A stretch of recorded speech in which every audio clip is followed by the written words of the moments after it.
So you know that thing, you go to tell somebody something, say it's your roommate, and you go to tell them, hey, I just wanted to let you know, this morning when you left the thing in the thing, it meant that I had to do this other thing when I was on my way to this thing, and anyway, messed up my day a bit. Just wanted to let you know that.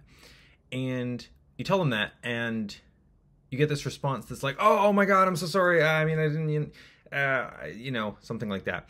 And you're like, no, it's not like, it's not a big deal. I wanted you to know. I wanted you to know that it had that impact on me so that you could factor that into your future decisions. And they're like, oh, okay, so it's cool. And you're like, well, no, it's not like, it's not nothing. It did matter. Something happened that I want you to like take that in.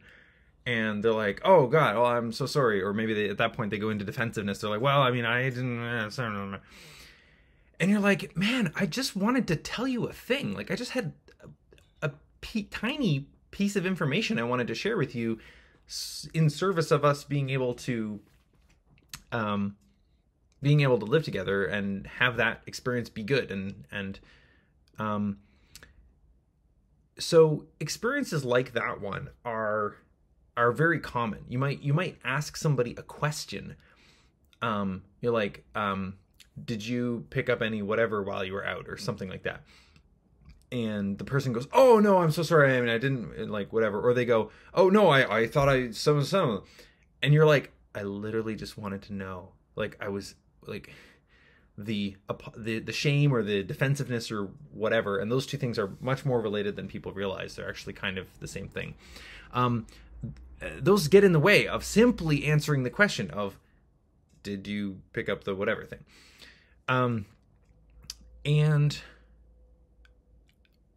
those kinds of dynamics are really common, and they even show up on levels that are much subtler and harder to name. And I found that first story a really good way of pointing at some of the really subtle stuff that I'm investigating with my non-naive trust stance framework and my research into collective intelligence and stuff.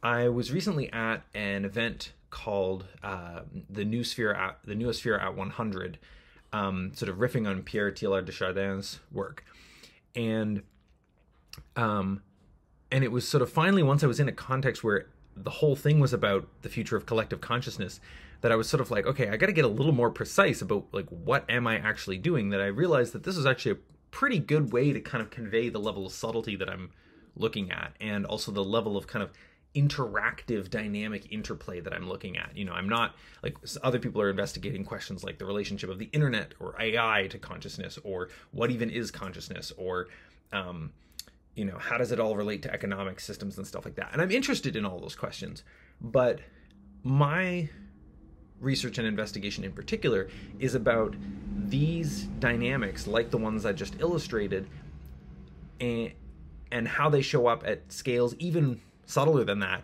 and it scales much larger than that. There are ways in which geopolitical stresses are like those dynamics that I just described, where the entities involved have trouble communicating to each other. I mean, maybe even more in like, so there's geopolitical, and then there's like local political and national political and stuff. And that at all those scales, there are similar dynamics where groups have trouble merely conveying to each other the impacts of what each other is doing in a way that each other could factor in. And, at a kind of global scale, countries are kind of like roommates with each other. They live next door. They're not quite fused together, but they have to deal with the impacts of what each other does and the messes that each other leaves behind. So I'm interested in those dynamics. I want to share a third example that actually came up during the conference, because I think it's also illustrative of a really subtle, of the kind of like subtlety of stuff that I'm attending to, which is, I finally escaped the lecture vibes that most of the conference had, and found somebody that I could jam with outside, and we were having this really rich conversation about the interface theory of perception, and how is and as are closely related, and nuanced, lovely stuff like that.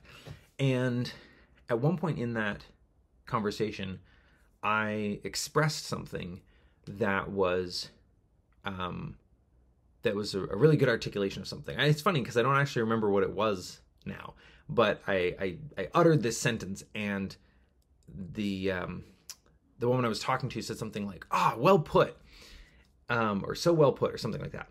And my initial response was, "Thank you."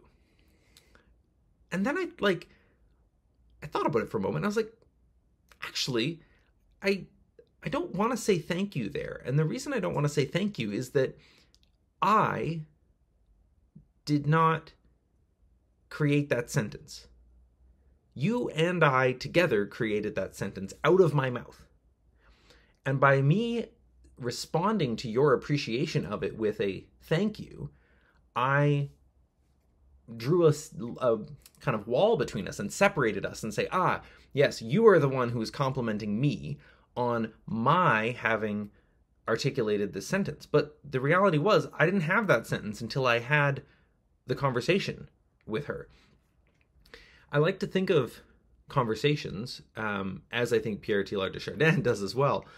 I like to think of conversations as a mind thinking, where the mind is not my mind or your mind, but the mind that arises between the two of us in the conversation.